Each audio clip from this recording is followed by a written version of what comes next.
الله نحمده ونستعينه ونستغفره ونؤمن به ونتوكل عليه ونعوذ بالله من شرور أنفسنا من سيئات أعمالنا من يهد الله فلا مضل له ومن يضلل فلا هادي له ونشهد أن لا إله إلا الله وحده لا شريك له ونشهد أن سيدنا مولانا وحبيبنا وشفينا وطبيبنا وطبيب قلوبنا وشفاء صدورنا محمدا عبده ورسوله صلی اللہ تعالی علیہ وعلی آلہ واصحابہ وازواجہ وذریاتہ واہل بیتہ وشہداء محبتہ واولیاء طریقتہ وعلماء ملتہ اجمعین اما بعد فاعوذ باللہ من الشیطان الرجیم بسم اللہ الرحمن الرحیم وَلِكُلٍّ وِجْهَةٌ هُوَ مُوَلِّيهَا فَاسْتَبِقُوا الْخَيْرَاتِ أَيْنَمَا تَكُونُوا يَأْتِ بِكُمُ اللَّهُ جَمِيعًا إِنَّ اللَّهَ عَلَى كُلِّ شَيْءٍ قَدِيرٌ ومن حيث خرجت فول وجهك شطر المسجد الحرام وإنه للحق من ربكم الله بغافل عما تعملون ومن حيث خرجت فول وجهك شطر المسجد الحرام وحيث ما كنتم فول وجوهكم شطره لئلا يكون للناس عليكم حجة إلا الذين ظلموا منهم فلا تخشوهم واخشوني ولأتم نعمتي عليكم ولعلكم تهتدون صدق الله العظيم وصدق رسوله النبي الأمين المختار الكريم ونحن على ذلك لمن الشاهدين والشاكرين والحامدين والموقنين والذاكرين والحمد لله رب العالمين قال الله تعالى في شان عظمة حبيبه الكريم إن الله وملائكته يصلون على النبي يا أيها الذين آمنوا صلوا عليه وسلموا تسليما اللهم صل على سيدنا مولانا محمد وعلى آل سيدنا مولانا محمد وبارك وسلم صلاة وسلام عليك يا رسول الله صلی اللہ تعالی علیہ وآلہ وسلم ہے قول محمد قول خدا فرمان نہ بدلا جائے گا ہے قول محمد قول خدا فرمان نہ بدلا جائے گا بدلے گا زمانہ لاکھ مگر قرآن نہ بدلا جائے گا بدلے گا زمانہ لاکھ مگر قرآن نہ بدلا جائے گا یہ کافر کیا سمجھتے ہیں جو اپنے دل میں ہنستے ہیں یہ کافر کیا سمجھتے ہیں جو اپنے دل میں ہنستے ہیں ابھی تو کربلا کا آخری میدان باقی ہے نہ گھبراؤ مسلمانوں ابھی خدا کی شان باقی ہے نہ گھبراؤ مسلمانوں ابھی خدا کی شان باقی ہے ابھی اسلام زندہ ہے ابھی قرآن باقی ہے ابھی اسلام زندہ ہے ابھی قرآن باقی ہے بحمدہ تعالی ہم جس اللہ کے ماننے والے وہ اللہ ہمارا زندہ ایسا زندہ کہ وہ ہمیشہ سے ہے اور ہمیشہ رہے گا اس کو کبھی فنا نہیں وہ باقی ہے ہمیشہ سے باقی ہے ہمیشہ رہے گا اور اس کے فضل و کرم سے اس نے ہمیں جن نبیوں کا دامن عطا فرمایا وہ انبیاء علیہ السلام بھی زندہ اور بالخصوص ان نبیوں کی جماعت میں نبی آخر الزمان صلی اللہ تعالی علیہ وآلہ وسلم ایسے زندہ کہ قربان جائے جو ان سے سچی نسبت پیدا کر لے وہ بھی زندہ وہ نبی ایسے زندہ اور اس زندگی سے اللہ نے ان کو نوازا کہ جو اس نبی کے دامن سے منسلک ہو گیا اور اس نبی کی نسبت پا گیا وہ بھی زندہ ہو گیا اس نبی سے نسبت رکھنے والا ہر شخص زندہ اور اس نبی پاک صلی اللہ تعالی علیہ وآلہ وسلم سے کائنات میں جو جو چیز منسوب ہوئی وہ سب زندہ تو اب اس نبی سے جو چیزیں منسوب ہے اور جو احکامات منسوب ہے وہ احکام اور وہ مذہب ہے مذہب اسلام کہ یہ اس نبی کا مذہب ہے اس نبی کا اسلام ہے تو وہ نبی زندہ ان کا مذہب زندہ اور وہ نبی جو قرآن لے کر آئے وہ قرآن بھی زندہ اور اس نبی کا جو کعبہ ہے وہ بھی زندہ اور اس نبی کے جو امتی ہے قیامت تک وہ بھی زندہ تو اگر کوئی مردہ دل آ کر یہ بات کرے کہ ہم قرآن میں ترمیم چاہتے ہیں قرآن میں کچھ کمی چاہتے ہیں تو یاد رکھیں یہ ان لوگوں کی بولی ہے کہ جن کے دل مردہ ہے جن کا ضمیر مردہ ہے جو خود مردہ ہے اور مردے سب مل کر بھی زندے کا کچھ بگاڑ نہیں سکتے۔ اور جہاں تک قرآن کی بات ہے، اللہ کے کلام کی بات ہے، یہ تو ایسی بے مثل و بے مثال کتاب ہے کہ اللہ رب العزت نے اس کائنات کے اندر بہت سی کتابیں نازل فرمائی، لیکن کسی کتاب کی حفاظت کی ذمہ داری خود اللہ نے اپنے ذمہ کرم پہ نہیں لی، لیکن جب قرآن اتارا تو کہا اِنَّا نَحْنُ نَزَّلْنَا الذِّكْرَ وَإِنَّا لَهُ لَحَافِظُونَ، بے شک ہم ہی نے اس قرآن کو اتارا ہے اور ہم ہی اس کی حفاظت کرنے والے ہیں۔ تو ساری دنیا مل کر بھی قرآن کا کچھ بگاڑ نہیں سکتی۔ اللہ نے ایسی حفاظت فرمائی، ایسی حفاظت فرمائی، ایسی حفاظت فرمائی کہ 1400 سال سے زائد کا عرصہ گزر گیا، آج تک قرآن میں ایک نقطے کی کمی بیشی نہ ہو سکی۔ آیتیں تو بہت دور کی بات ہے، ایک نقطے کی کوئی کمی بیشی نہ کر سکا۔ اگر کسی کی طرف سے کوشش بھی کی گئی تو وہ ناکام ہوا، کامیابی نہ ملی۔ کیوں؟ اس لیے کہ قرآن کو کتابوں سے تو بدلا جا سکتا ہے، کتاب کو ورق سے تو بدلا جا سکتا ہے، لکھاوٹ سے بدلا جا سکتا ہے، لیکن وہ قانون کہاں سے لاؤ گے کہ اس قرآن کو کروڑوں لوگوں کے سینوں سے مٹا سکو؟ اللہ نے ایسی حفاظت کی ذمہ داری دی، ایسی حفاظت فرمائی قرآن کی کہ کسی کتاب کے آپ کو دنیا میں اتنے حفاظ نہیں ملیں گے، اتنے حافظ نہیں ملیں گے جتنے قرآن پاک کے حافظ ہیں۔ یہ سب صدقہ اور کرم ہے رسول پاک صلی اللہ علیہ وسلم کا۔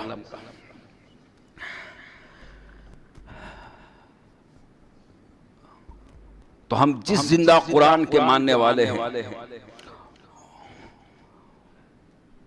اس زندہ قرآن کا جو فرمان ہے وہ بھی زندہ ہے، اور اب ہمارے لیے ضروری ہے کہ اس پرفتن دور میں ہم اپنے کلام مجید فرقان حمید جس پر ہم ایمان لائے ہیں اس کے قریب آئے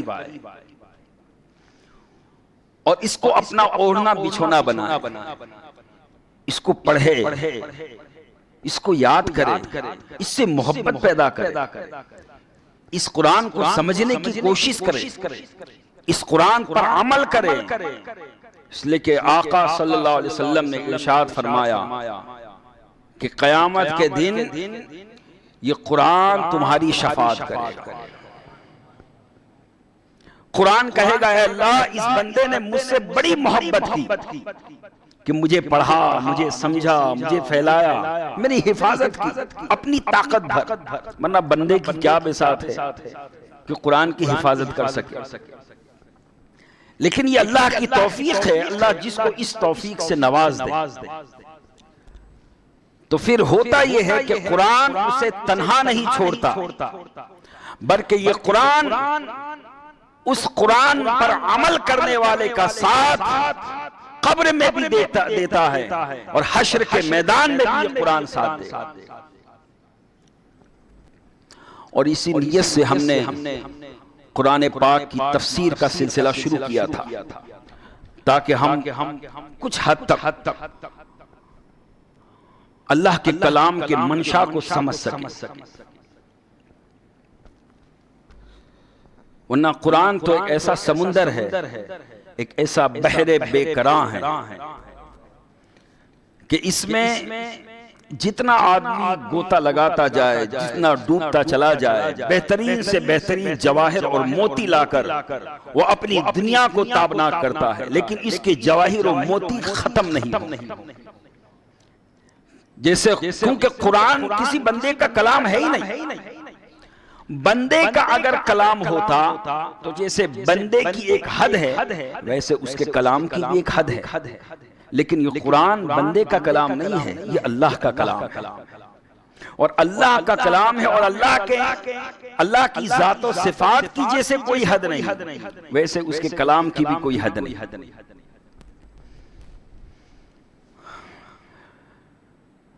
تو وہ جو بے مثل و بے مثال کتاب قرآن مقدس،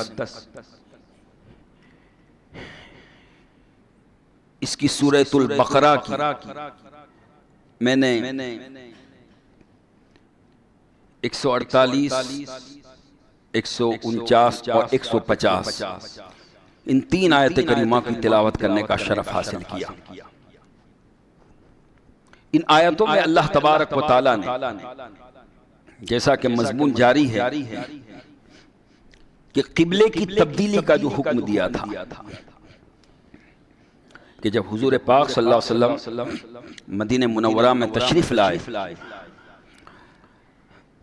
تو تقریباً 1.25 سال کے بعد یا 1.5 سال کے بعد، 17 یا 18 مہینے کے بعد، اللہ رب العزت نے حکم دیا کہ اب اپنا قبلہ بدل لو۔ اس لئے کہ حضور جب مدینہ میں نماز پڑھتے تھے شروع میں، جب ہجرت فرما کے تشریف لائے تو آپ اپنا رخ نماز کے اندر بیت المقدس کی طرف کرتے تھے، اور بیت المقدس یہ بھی کوئی عام مسجد نہیں ہے، یہ بڑی عظمت والی مسجد ہے۔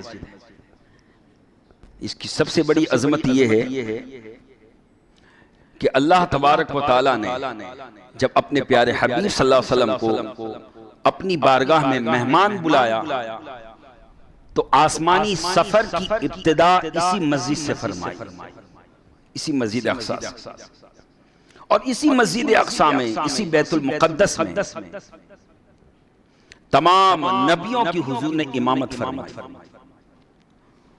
اور یہی بیت المقدس ہم مسلمانوں کا قبلہ اول ہے، پہلا قبلہ ہے۔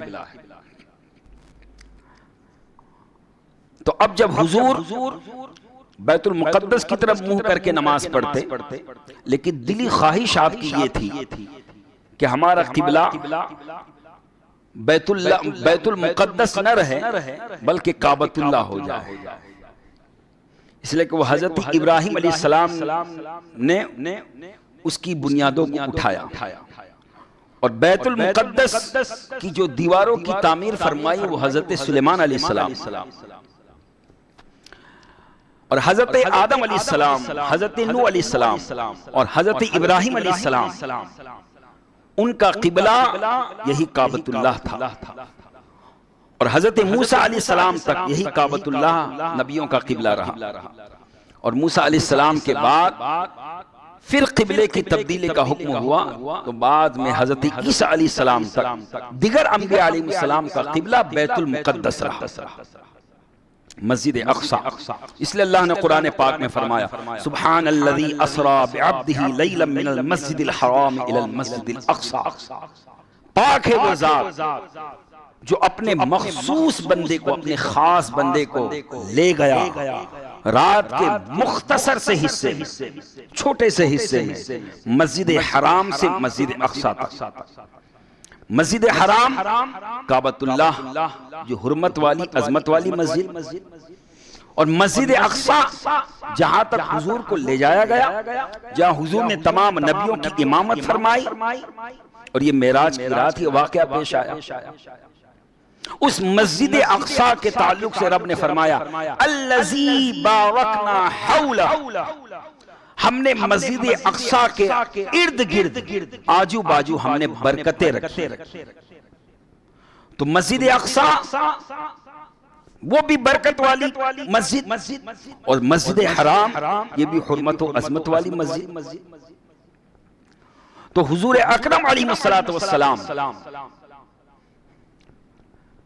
معراج پانے کے بعد بھی اور مدنی دور میں چند سالوں تک بیت المقدس کی طرف رک کر کے نماز پڑھتے رہے، لیکن دلی خواہش تھی کہ ہمارا قبلہ کعبۃ اللہ ہو جائے، بیت اللہ ہو جائے۔ تو اللہ تبارک و تعالیٰ نے جو آپ نے سماعت فرمایا کہ آیت نازل فرمائی جس میں حکم دیا کہ اپنے چہرے کو اے محبوب پھیر لو، اور پہلی حکمت، پہلی علت پہلا سبب بیت المقدس کو چھوڑ کر کعبۃ اللہ کو قبلہ بنانا، اس کی پہلی علت اللہ نے بیان فرمائی فَلَنُوَلِّيَنَّكَ قِبْلَةً تَرْضَاهَا، اب اپنا چہرہ پھیر لو، اس لیے کہ آپ کی مرضی ادھر ہے، ہم آپ کی مرضی کے مطابق کعبۃ اللہ کو قبلہ بنا دیتے ہیں۔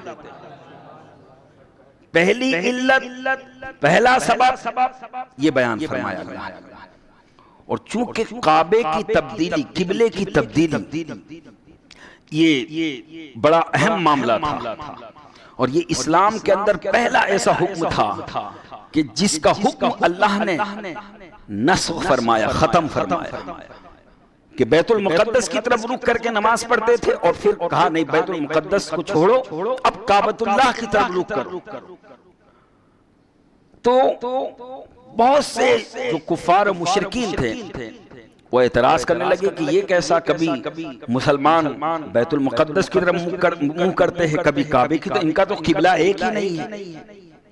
تو اللہ تبارک و تعالیٰ نے ایک وجہ قبلے کی تبدیلی بیان فرمائی کہ محبوب آپ کی مرضی کے مطابق ہم نے کعبۃ اللہ کو قبلہ بنایا۔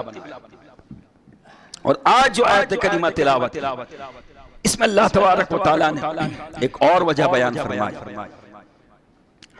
کہ ہم نے بیت المقدس چھوڑ کر کعبۃ اللہ کو قبلہ کیوں بنایا؟ فرمایا وَلِكُلٍّ وِجْهَةٌ هُوَ مُوَلِّيهَا، ہر ایک کے لیے، ہر امت کے لیے ایک سمت رہی، ایک قبلہ رہا کہ جس کی طرف وہ رخ کر کے اللہ کی عبادت کرتے تھے۔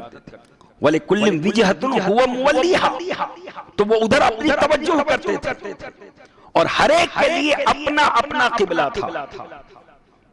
یہودیوں کے لیے بیت المقدس کا مشرقی جانب قبلہ تھا، عیسائیوں کے لیے بیت المقدس کا مغربی جانب قبلہ تھا، اور کچھ دنوں تک، کچھ مہینوں تک مسلمانوں کا قبلہ بھی بیت المقدس رہا۔ لیکن پھر اللہ نے فرمایا کہ ہر قوم کے لیے ایک قبلہ رہا، اور اس کی طرف وہ توجہ کر کے ہماری عبادت کرتا تھا۔ اے محبوب، اب جو ہے اس سنت قدیمہ کو قائم رکھتے ہوئے ہم نے قبلے کو بدل دیا، ہم نے قبلہ بدل دیا۔ فاستبقوا الخیرات، تو اب چاہیے کہ نیکی کی طرف آگے بڑھو، خیرات کی طرف آگے بڑھو، یعنی اب بیت المقدس کو چھوڑ دو اور کعبۃ اللہ کو اپنا قبلہ بناؤ، نماز کا قبلہ کعبۃ اللہ کو بناؤ۔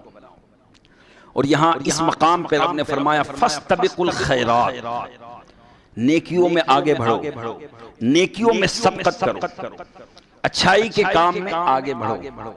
یہاں سے یہ مسئلہ بھی اخذ ہوا کہ نیک اعمال میں سبقت کرنا، آگے بڑھنا، ایک دوسرے سے آگے بڑھنے کی کوشش کرنا، کس میں؟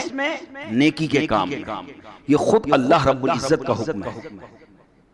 اس لیے اولیاء اللہ فرماتے ہیں کہ دنیاوی نعمتوں میں اگر دنیا کی نعمتیں تمہیں کم ملے تو اپنے سے اوپر والے کو مت دیکھو، نیچے والے کو دیکھو، تاکہ تمہارے اندر شکر ہو، صبر ہو۔ لیکن دین کے معاملے میں، علم کے معاملے میں، عمل کے معاملے میں، اللہ کی راہ میں خرچ کرنے کے معاملے میں، اللہ کے نام پر دینے کے معاملے میں تم اپنے سے نیچے کی طرف مت دیکھو، اوپر والے کی طرف، تاکہ تمہیں اپنے اعمال میں گھمنڈ نہ ہو، تکبر نہ ہو، اور تم آگے بڑھنے کی کوشش کرو، نیک اعمال میں آگے بڑھنے کی کوشش کرو۔ اور صحابہ کرام کا یہ وتیرہ رہا، وہ ہمیشہ نیکیوں کے کام میں آگے بڑھنے کی کوشش کرتے تھے۔ آپ نے وہ واقعہ تو سنا ہوگا کہ حضور نے جنگ تبوک کے موقع پر جب اعلان کیا کہ آؤ مال جمع کرو، جہاد کے لیے جانا ہے، اللہ کے نام پر جس کے پاس جو ہے وہ جمع کرو، تو ہر ایک یہ سوچتا تھا، اور حضرت عمر فاروق اعظم تو خاص طور سے سوچ رہے تھے کہ آج میں ابو بکر سے آگے بڑھ جاؤں، آج میں اپنا سارا مال آدھا کیا، آدھا حضور کی بارگاہ میں لا کے رکھ دیا. کہا اے عمر کیا لے کے آئے؟ کہا یا رسول اللہ آدھا اپنے گھر والوں کے لیے چھوڑا ہے اور آدھا آپ کے قدموں پہ نثار کرنے کے لیے آیا. حضور نے فرمایا ٹھیک ہے اب انتظار کرے، ابو بکر نہیں آ رہے، آج تو آگے بڑھ جا، آج تو میں نے آدھا مال دے دیا. اب جب کچھ دیر کے بعد سامنے دیکھا حضرت ابو بکر صدیق تشریف لا رہے اور ایک روایت میں ٹاٹ کا لباس پہنا ہوا اور بٹن کی جگہ ببول کے کانٹے لگے ہوئے. حضور کی بارگاہ میں آ کر مال پیش کیا. حضور نے فرمایا ابو بکر اپنے گھر والوں کے لیے کیا چھوڑ کے آئے؟ اب سوال بدل گیا، کیا چھوڑ کے آئے ہو؟ حضرت ابو بکر صدیق نے عرض کیا یا رسول اللہ میں اپنے گھر والوں کے لیے اللہ اور اس کا رسول چھوڑ کے آیا ہوں، سب آپ کے قدموں میں لا کے نچھاور کر دیا. حضرت عمر کہنے لگے کہ واللہ میں کبھی بھی ابو بکر سے آگے نہیں بڑھ سکتا. تو دیکھیے صحابہ کرام فاستبقوا الخیرات، نیکیوں کے کام میں آگے بڑھنے کی کوشش کرتے تھے. اگر وہ مسجد میں اتنا دے رہا ہے تو میں اس سے بڑھ کے دوں، اگر وہ نماز کی پابندی کر رہا ہے تو میں اس سے زیادہ پابندی کروں، اگر وہ اتنا علم حاصل کر رہا ہے میں اس سے زیادہ علم حاصل کروں. لیکن یاد رکھیں نیت یہ ہو فاستبقوا الخیرات، اللہ کو راضی کرنا، ورنہ نیت کے بدلنے سے پھر حکم بھی بدل جاتا ہے. ہم نے علم حاصل کیا اور اگر نیت اگر غلط رہی تو پھر اس علم کا نور نہیں ملتا. نماز پڑھی نیت بدل گئی تو نماز کی برکت چلی جاتی. اللہ کے نام پر خرچ کیا نیت بدل گئی، خرچ کرنے کا جو ثواب ہے وہ کم ہو جاتا ہے. تو نیت درست کرتے ہوئے فاستبقوا الخیرات پر عمل کرنا کہ نیکیوں میں آگے بڑھو، نیکیوں میں سبقت کرو. اور پھر اللہ فرماتا ہے اینما تکونوا یأتی بکم اللہ جمیعا، تم کہیں بھی رہو اللہ تم سب کو جمع فرمائے گا. اب چونکہ یہ قبلے کی تبدیلی کا حکم اللہ تبارک و تعالیٰ اس کو بیان فرما رہا ہے تو اس کی تفسیر میں مفسرین فرماتے ہیں کہ مطلب یہ ہے کہ دنیا میں بسنے والوں تم کہیں بھی بسو، اپنا رخ جب تم قبلے کی طرف کرو گے، تو جو قبلے کے اس طرف رہنے والا ہے، جیسے ہم ادھر رہنے والے تو ہمارا رخ مغرب کی طرف ہو، پچھم کی طرف ہو. کچھ کعبے کے اس طرف رہنے والے ان کا رخ مشرق کی طرف ہوگا، کچھ کا رخ سمتیں بدل جائے گی لیکن رخ سب کا کعبے کی طرف ہے. تو اللہ فرماتا ہے تم کہیں بھی رہو اور کہیں سے بھی اپنا رخ اور اپنا چہرہ، اپنی توجہ جب تم نے کعبۃ اللہ کی طرف کر دی تو ہم تمہیں وہی ثواب دیں گے جو کعبہ میں نماز ادا کرنے کا. لہذا ایک تو تفسیر یہ بیان کی گئی، یہی وجہ ہے کہ مسلمان کہیں بھی رہے اپنا رخ اور اپنا چہرہ حالت نماز میں کدھر کرتا ہے؟ کعبۃ اللہ کی طرف. اور یہ شرط ہے نماز کے شرائط میں سے، نماز پڑھنے کے شرائط میں سے ہے کہ اپنا رخ کعبے کی طرف کرے، قبلہ نماز. اور یہاں یہ بھی ذہن میں رکھے مفسرین نے یہ بھی فرمایا کہ کعبۃ اللہ، مسجد حرام کعبۃ اللہ یہ نماز کا قبلہ ہے اور نماز میں ادھر رخ کرنا فرض ہے. اگر کسی نے اپنا رخ، اپنا چہرہ کسی اور طرف کر کے نماز پڑھی تو اس کی نماز نہیں ہوگی. تو اپنا رخ حالت نماز میں کعبۃ اللہ کی طرف کرنا دنیا کے کسی بھی خطے میں رہے تو یہ فرض ہے. لیکن قرآن کی تلاوت کرتے وقت یا دیگر عبادت کرتے وقت نماز کے علاوہ اب دیگر عبادت کر رہے ہیں، جیسے اب یہ تقریر ہے، واعظ و نصیحت ہے، خطبہ ہے، تو اس میں کعبۃ اللہ کی طرف رخ کرنا یہ فرض نہیں ہے. فرض حالت نماز میں، نماز کے علاوہ آپ قرآن پڑھ رہے ہیں تو کعبۃ اللہ کی طرف رخ کرنا فرض نہیں. اگر کسی نے کر لیا اہتمام سے تو اس کو مستحب کہا جائے گا، اچھا ہے، لیکن یہ فرض نہیں ہے. فرض صرف حالت نماز میں. ایسے ہی مفسرین نے فرمایا کہ دعا مانگتے وقت اس وقت بھی اپنا رخ، اپنا چہرہ کعبۃ اللہ کی طرف کرنا فرض نہیں ہے.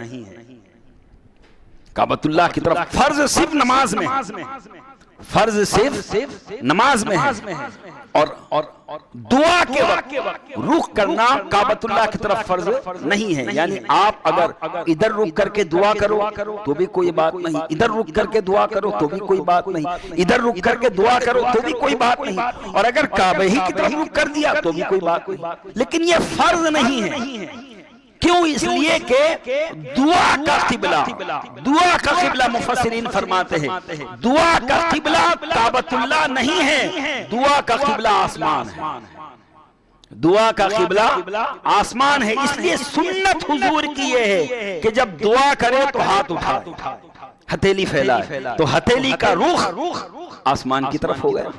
آپ کا چہرہ کدھر بھی ہو، رخ آپ کی ہتھیلی کا آسمان کی طرف رہنا چاہیے.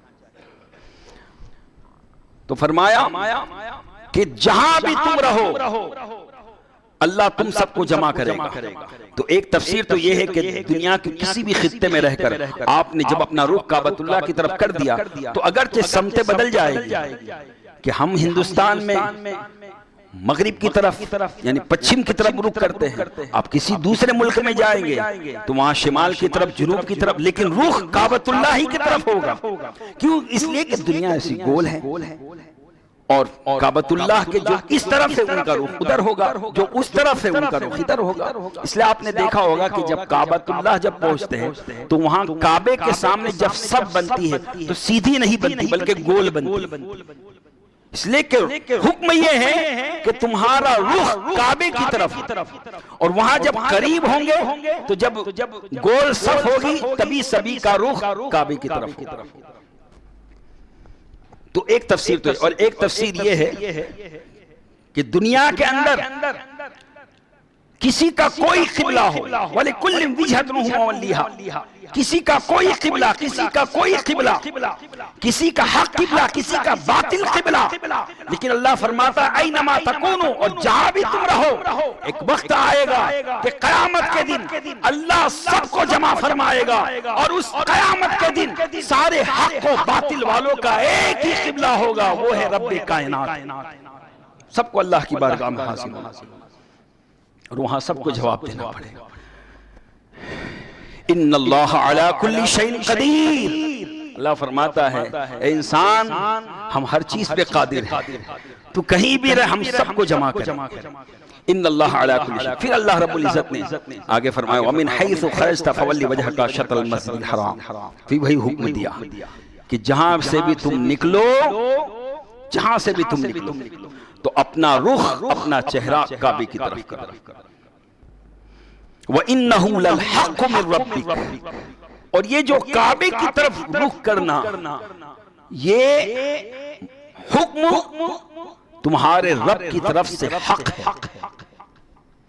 یہ ایسا نہیں کہ حضور اپنی مرضی سے یہ حکم دے رہے، بلکہ یہاں اللہ نے فرمایا وَإِنَّهُ لَلْحَقُّ مِن رَبِّكَ، یعنی پہلی وجہ بیان فرمائے حضور کی مرضی سے قبلہ تبدیل ہو رہا ہے، اور اس مقام پہ اسی رکوع میں دوسری جگہ پھر اللہ نے حکم دیا، کیونکہ یہ بڑا اہم معاملہ تھا. قبلے کی تبدیلی کفار و مشرکین بڑا اعتراض کرتے تھے، تو اللہ رب العزت نے اہتمام کے ساتھ ایک ہی رکوع میں تین مرتبہ بیان فرمایا. تو پہلی وجہ بیان فرمائی کہ حضور کی مرضی سے، اور اس دوسری جگہ فرمایا وَإِنَّهُ لَلْحَقُّ مِن رَبِّكَ، یہ تمہارے رب کی طرف سے یہ حق حکم ہے، سچا حکم ہے. کیا مطلب؟ حکم ہے، مرضی ہے مصطفیٰ کی، لیکن جو مرضی مصطفیٰ ہے وہی خدا کی طرف سے حق ہے. اس لیے کہ حضور کی شان یہ ہے کہ حضور اپنی خواہش سے اپنی چاہت سے کچھ نہیں سوچتے، کچھ نہیں فرماتے، بلکہ وہ وہی سوچتے ہیں، وہی چاہتے ہیں جو اللہ ان کے دل میں القاء کرتا ہے۔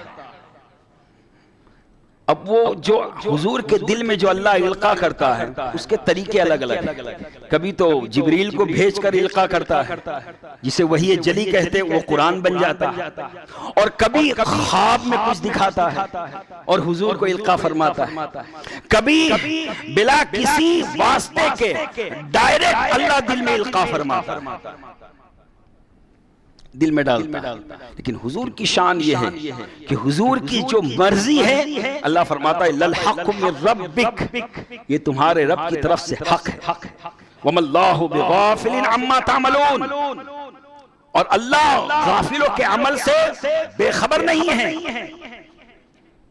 جو غافل ہے اللہ ان سے بے خبر نہیں ہے بلکہ ان کو جانتا ہے، وما اللہ بغافل عما تعملون، کہ جو غافل لوگ عمل کرتے ہیں اللہ ان کو جانتا ہے کہ کون کعبۃ اللہ کو اپنا قبلہ بنانے میں حضور کی پیروی کر رہے ہیں اور کون اعتراض کر رہے ہیں، اللہ سب کو جانتا ہے۔ پھر اللہ رب العزت نے واپس اہتمام کے ساتھ پھر حکم دیا وَمِنْ حَيْثُ خَرَجْتَ فَوَلِّ وَجْهَكَ شَطْرَ الْمَسْجِدِ الْحَرَامِ، کہ تم جہاں بھی ہو اپنا چہرہ مسجد حرام کی طرف کرو۔ فَوَلُّوا وُجُوهَكُمْ شَطْرَهُ، ارے امتیوں تم بھی جہاں بھی ہو اپنے چہرے کو کعبۃ اللہ کی طرف کر لو، مسجد حرام کی طرف کر لو۔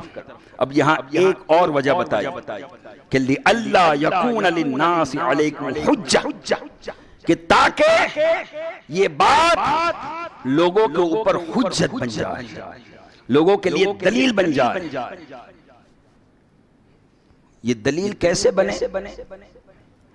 کہ اہل کتاب یہود و نصارہ ان کی کتابوں میں اس بات کا بھی ذکر تھا کہ جو آخری نبی آئیں گے ان کی شان یہ ہوگی کہ وہ دو حرم والے ہوں گے اور دو قبلے والے ہوں گے، امام القبلتین اور نبی الحرمین، دو حرم والے اور دو قبلے والے۔ تب دو حرم والے تو ثابت ہو گیا، ایک حرم مسجد حرام جہاں سے حضور ہجرت فرما کے آئے، اور دوسرا حرم مدینہ منورہ جہاں حضور نے قیام فرمایا۔ لیکن اب دو قبلے والے ہونا یہ نشانی باقی تھی، تو اللہ رب العزت نے چند مہینوں تک رخ بیت المقدس کی طرف کروایا اور پھر حکم دیا اپنا چہرہ پھیر دو اب کعبۃ اللہ کی طرف، تاکہ آپ کی جو علامت ہے وہ لوگوں پر ظاہر ہو جائے کہ دنیا میں جتنے نبی آئے وہ سب ایک قبلے والے ہوئے، لیکن اے نبی تمہاری یہ شان ہے کہ اللہ نے تمہیں دو قبلے والا بنایا، بیت المقدس بھی آپ کا قبلہ، کعبۃ اللہ بھی آپ کا قبلہ۔ اور پھر یہاں مفسرین نے یہ بات بھی بیان فرمائی کہ اس کی ایک حکمت یہ بھی ہے کہ بیت المقدس کی طرف رخ کروا کے اللہ نے حضور کو نماز پڑھوائی تاکہ بیت المقدس کو بھی شرف مل جائے، اور پھر کعبۃ اللہ کو قیامت تک کے لیے قبلہ بنا دیا تاکہ دنیا والوں پر واضح ہو جائے کہ یہ نبی آخر الزمان وہی ہے، یہ وہی ہے کہ جس کعبۃ اللہ کی دیوار کو اونچا کرتے وقت حضرت ابراہیم نے دعا کی تھی کہ اس نبی کو بھیج دے، یہ وہی نبی ہے، تو یہ حجت بن جائے۔ اور اس کے بعد جو علم والے ان کی تو زبانیں بند ہو گئی، جو انصاف پسند تھے ان کی زبانیں بند ہو گئی کہ ہاں واقعی یہ نشانی بھی ظاہر ہو گئی، حضور دو قبلے والے ہو گئے، الا الذین ظلموا، لیکن اللہ فرماتا ہے ان میں کچھ ایسے بھی ہوتے ہیں کہ جو جان بوجھ کے انجان بنتے ہیں، وہ ظالم ہے، وہ اعتراض کرتے رہیں گے، وہ بکتے رہیں گے، وہ کچھ بھی بولتے رہے، الا الذین ظلموا فلا تخشوہم، اے محبوب اور اے لوگوں تم ان لوگوں سے مت ڈرو، وخشونی، مجھ سے ڈرو۔ یعنی اگر کوئی حق بات واضح ہو جائے تو پھر اس کو عمل کرنے میں فلاں کیا کہے گا، فلاں کیا کہے گا، اللہ فرماتا ہے ان سے مت ڈرو، وخشونی، میرے عذاب سے ڈرو، کہ اگر تم نے میرے حکم کی خلاف ورزی کی تو میرا عذاب تم پر آ پہنچے گا. تو اے لوگو دوسروں سے مت ڈرو، میرے عذاب سے ڈرو. ظالموں سے مت ڈرو، میرے عذاب سے ڈرو. دوستو یہ ایسا نسخہ ہے قرآن کا کہ آج کے اس پرفتن دور میں اگر ہر مسلمان اس نسخے پہ عمل کرنا شروع کر دے تو یقیناً وہی کامیابی جو اللہ نے حضور کے صحابہ کو عطا فرمائی وہ آج کے مسلمانوں کو عطا فرمائی. کہ اللہ نے فرمایا فلا تخشوہم، ان سے مت ڈرو، جو ظالم ہے ان سے مت ڈرو، وخشونی، مجھ سے ڈرو. اور جب تم مجھ سے ڈرو گے تو کیا ہوگا؟ وَلِأُتِمَّ نِعْمَتِي عَلَيْكُمْ، کہ میں اپنی نعمتیں تم پر پوری کر دوں گا. لَعَلَّكُمْ تَهْتَدُونَ، تاکہ تم ہدایت کے راستے پر رہو، تاکہ تم دنیا میں سیدھے راستے پر رہو، تاکہ تم حضور کی غلامی میں رہو، تاکہ تم مذہب اسلام پر عمل کرو، تاکہ تم صراط مستقیم پر رہو، تاکہ تم اپنا قبلہ، اپنا توجہ اور اپنا مرکز ہدایت کسی اور کو نہ بناؤ، بلکہ نماز کے اندر اگر قبلہ بناؤ تو کعبۃ اللہ کو بناؤ. اور یہ ذہن میں رکھے کہ اس مقام پہ علامہ صاحب روح المعانی نے اس تفسیر میں یہ بھی فرمایا کہ وَلِكُلِّ وِجْهَةٌ هُوَ مُوَلِّيهَا، جو اللہ نے فرمایا کہ ہر ایک کے لیے ایک توجہ کرنے کی جگہ ہے، جہت ہے، جس کی طرف وہ توجہ کرتا ہے، جس طرف وہ رخ کرتا ہے، جس طرف وہ رخ کرتا ہے اس کو قبلہ کہتے ہیں. جس طرف وہ رخ کرتا ہے اسے قبلہ کہتے ہیں. قبلہ اسے کہتے ہیں جس طرف بندہ رخ کرے. تو فرمایا دنیا داروں کا قبلہ، دنیا داروں کا قبلہ دنیا کی خواہشات ہے. دنیا داروں کا قبلہ دنیا کی خواہشات ہے. دینداروں کا قبلہ دین پر عمل کرنا ہے. اور امت کا قبلہ نماز میں کعبہ کی طرف رخ کرنا ہے.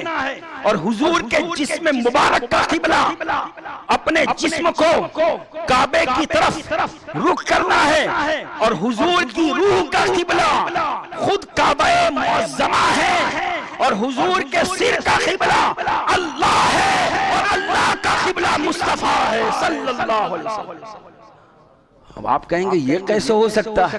ذہن میں رکھے قبلہ کا معنی یہ نہیں ہے کہ صرف نماز کی توجہ، بلکہ قبلہ کا معنی یہ ہے کہ جس طرف متوجہ ہو وہ اس کا قبلہ ہے. تو حضور زندگی بھر اللہ کی طرف متوجہ رہے. اللہ کی ذات حضور کی روح اور سر کا قبلہ ہے. اور پوری زندگی بلکہ آج تک اور ہمیشہ اللہ کی رحمتیں نبی کی طرف متوجہ رہی. تو حضور اللہ کا قبلہ ہے. ان اللہ و ملائکتہ یصلون علی النبی، بے شک اللہ اور اس کے سارے فرشتے نبی پر درود و سلام بھیجتے رہتے. کل بھی بھیج رہا تھا، آج بھی بھیج رہا ہے، ہمیشہ بھیجتا رہے گا. ہمیشہ خدا کی رحمت ان کی طرف متوجہ ہے. تو حضور اللہ کا قبلہ ہے، اللہ کی توجہ کا مرکز ہے، اللہ کی توجہ کا مرکز ہے. اے لوگو اگر اپنے آپ کو اس لائق بنانا چاہتے ہو کہ خدا تم پر رحمت فرمائے تو تم بھی اپنا قبلہ اسے ہی بنا لو جسے اللہ نے قبلہ بنایا. کی محمد سے وفات نے تو ہم تیرے ہیں، یہ جہاں چیز ہے کیا لوح و قلم تیرے ہیں. محمد کی غلامی ہے سند آزاد ہونے کی، خدا کے دامن توحید میں آباد ہونے کی. وَلِأُتِمَّ نِعْمَتِي عَلَيْكُمْ وَلَعَلَّكُمْ تَهْتَدُونَ. اللہ فرماتا ہے اے لوگوں سے مت ڈرو، ظالموں سے مت ڈرو، مجھ سے ڈرو. اگر مجھ سے ڈرو گے اللہ سے ڈرو گے. اللہ سے ڈرنا کیا ہے؟ اللہ سے ڈرنا کیا ہے؟ اللہ سے ڈرنا یہ تو نہیں ہے کہ آپ نماز چھوڑ دو. اللہ سے ڈرنا یہ تو نہیں ہے کہ آپ جھوٹ بولو، اللہ سے ڈرنا یہ تو نہیں ہے کہ آپ لوگوں پر ظلم کرو، اللہ سے ڈرنا کیا یہ ہے کہ آپ لوگوں کو ستاؤ؟ نہیں، اللہ سے ڈرنا کیا ہے؟ اللہ سے ڈرنے کا اگر سبق لینا ہے تو حضور کی سیرت کو دیکھو، اللہ سے ڈرنے کا اگر سبق حاصل کرنا ہے تو صحابہ کرام کی سیرت کو دیکھو، اللہ سے ڈرنے کا اگر سبق لینا ہے تو غوث و خواجہ کی سیرت کو دیکھو۔ یہ تمہیں بتائیں گے اللہ سے کیسے ڈرنا ہے۔ اللہ سے ڈرنے کا مطلب کہ اللہ نے جس کام سے منع فرمایا ہے اس کو چھوڑ دے، اور جس کام کو کرنے کا حکم دیا ہے فاستبقوا الخیرات، فاستبقوا الخیرات، اس کام میں آگے بڑھ چڑھ کے کوشش کرو، بڑھ چڑھ کے آگے بڑھو، پھر دیکھو کیسے اللہ کی رحمت تمہاری طرف متوجہ ہوتی ہے۔ یہ قرآن کل بھی یہی فرما رہا تھا، آج بھی یہی فرما رہا ہے، اور قیامت تک یہی فرماتا رہے گا۔ فاستبقوا الخیرات فلا تخشوهم واخشونی ولأتم نعمتی علیکم ولعلکم تہتدون۔ اللہ تم پر اپنی نعمتیں تمام فرما دے گا، اور تاکہ تم ہدایت یافتہ ہو جاؤ۔ انشاءاللہ جو اگلی آیتیں ہیں وہ اگلی جمعہ کو بیان کرنے کی کوشش کروں گا۔ اللہ تبارک و تعالی ہم سب مسلمانوں کو اپنے پاکیزہ کلام قرآن مقدس فرقان حمید سے سچی محبت عطا فرمائے، اور